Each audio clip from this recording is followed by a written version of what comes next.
Mama akwaba wo frame adwoa searching mesrel na wa subscribe to my channel mia notification bell no so for more news. Ebusuafo ni pe oka say oye journalist odini juma ewo Koda radio na o chese na nsen se NDC fo keka from 2020 to abawi NDC fo so mo ntom ho ase adanya aba na MPP fo wiem no mo de asem no court then the chese NPP fo wiem a so manga so mu ni results omo entumi an collect omo results omo ni evidence na emo no mbetwe madam Agyeman sa be dinada kem e wotwe ni beje na obi se bisa nano a wo nso wa mistake a omo de agina so ajaje no sa aba no wiem we akrobeto bes we wo di pia ka che send this for no you is okay na say you is okay na ni no re ya trese omampenda da omampenda da we ne bebi ko owura papa Jerry ne yere maami Agyeman credo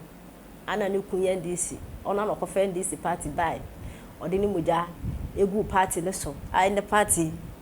ekoku nipa mule bebutu me no be kon metwetu de aka NDC fo ane won the policies ebe boa Ghana ni badehye ne wanya so mfa so no ni bi se NDC ni say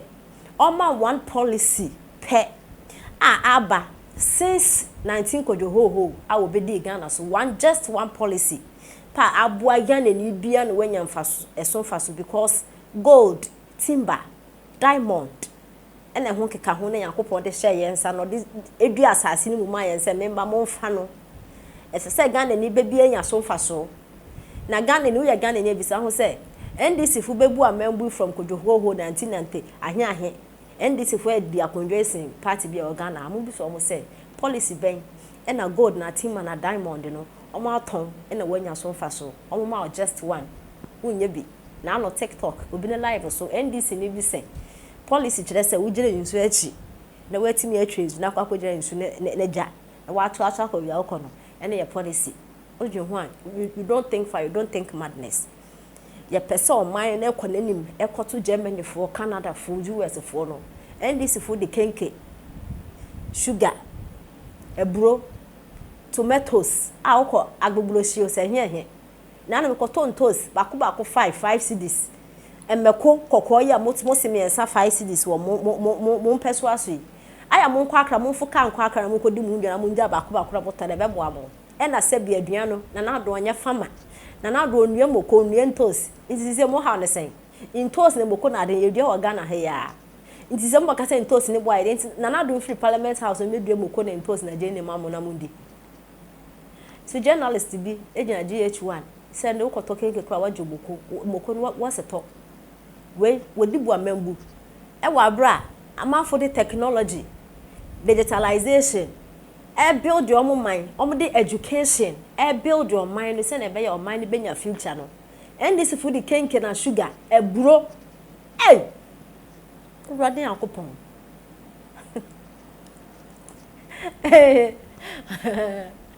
sisi Ghana impanifo no kwa akasa ye de e fe ne say planting for food and jobs in Sasiebu youth yama musika mo fan kodo mo akasa mo ndo ne nda wo china mo petaya abo nti nka mo de bakwa brochira ko clean the toilet so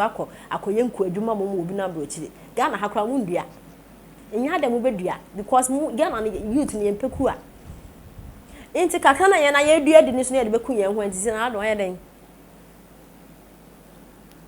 ojo ho kra ho nti ase nene na eye madam Agyeman credo e chese NDC for na so won win election do won win election da election no wono buga say na odi nem ono hu dey a omo say omo this year de ye nya result when ye di win election no won so mo nim yenti ensema money and as a journalist e dey etudwa Dr. Konadu okay e for no any political party NDC ho ene medin kankan me sese bo mo chichi firi nso ase beka se odan chem awu a yindi na chinye esan so no bo mo chichi no dan chem na wonsuo na se na asema okan no abubu NDC hai cry to say Sebe ka bi na nya accident a ki wie pa de no kokum pa ko to ama scrap for. Why NDC passa. Na asem na no hwe. Na me mfa nkame atiefo na mahwefo me mfa nsie mu da. Memma ono ankasa be ma asem ni nkyeremu. Na wati. Na me mbue su kakra nkyere wo. Wo se NDC e party bi a hwe yen. Ti say 19 o see year 2000 kro no jai wo congress ni ade ko. Hadinti. Ye ko congress no a yen ko nkodwena papa bia edi mpuntu be magana. Yen nkodwene policy bia eyade bia ti say Ghana for benyana ti say wo mani agi ana aboa wo masetenemu. Ne me party NDC ni mu an say yen nkodwene kwan be fa so e be nwani election. Kwan ye be fa so ye be ti azoka boys. Kwan ye be fa so ye beti akwohwe obi ana kwan ye be fa so ye betimi akowia ballot box enu nko a na se policy pa se policy yen trans ni enduadwum papa ma Ghana there be the party NDC nimu yo enu nti enne o se congress bi eni ho a obeku bim we jai tintuntum na tonyo di kanse ya na wona be di na kinye oba na wonti ase na wo comment na to comment section ho Koda Media TV ye kan okure true do ne tonyo di kan ya mabo akiri e be boni video na kire na wotie ni yie no won hu se tonyo du ankasa ene kan press conference bi ase no kan asa asem no ai enti nyem na mi twa trashe Tony Duano wasi minua no me ye party NDC Ghana for munti ye party NDC ye ni adwen padwa magano se policy pa ye nko tre baby pa ni enwene Ghana ho pa ni empe ade pa bi mre Ghana debi ye de kwan be fa so a e ba be nwini election ko a na ganye sa nkan NDC for the opposition na omo che post omo ti opposition che post wuro sheti gu botwade e post ho na mo opposition enti wo hwe asema to ne di kan ye ne nia esi a na je se no krese wo mo do mo ni adwun papa bi amagana si ye nwira adwun bi emma o man we no man we enyam puntu debi ai ye fa kwan bi so na ye nwuni election ye metra ko nwa so na ye merk Ghana ye twini mi eno nko a emrebi ye mame ana konadu Agyeman sky o say NDC ye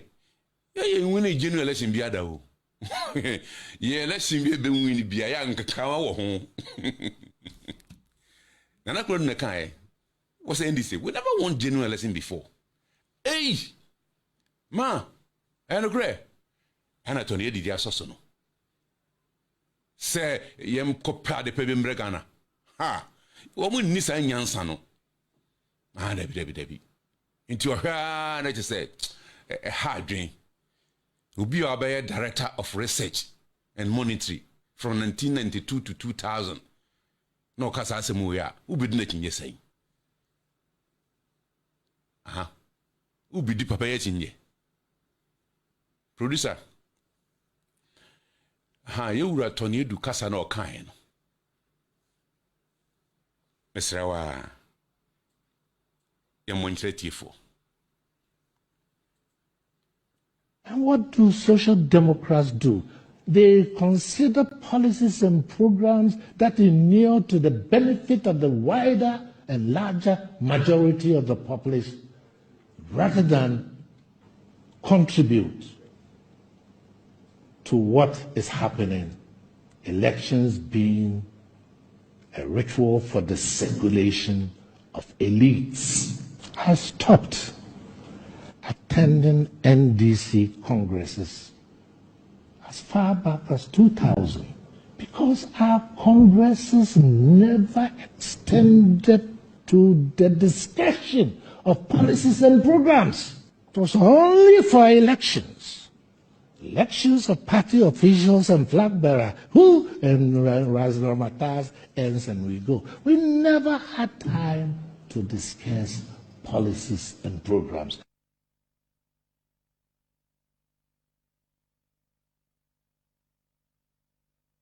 And what do social democrats do? They consider policies and programs that inure to the benefit of the wider and larger majority of the population,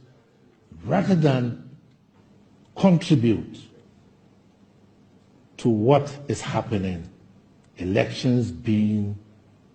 a ritual for the circulation of elites. I stopped attending NDC congresses as far back as 2000 because our congresses never extended to the discussion of policies and programs. It was only for elections. Elections of party officials and flag bearer who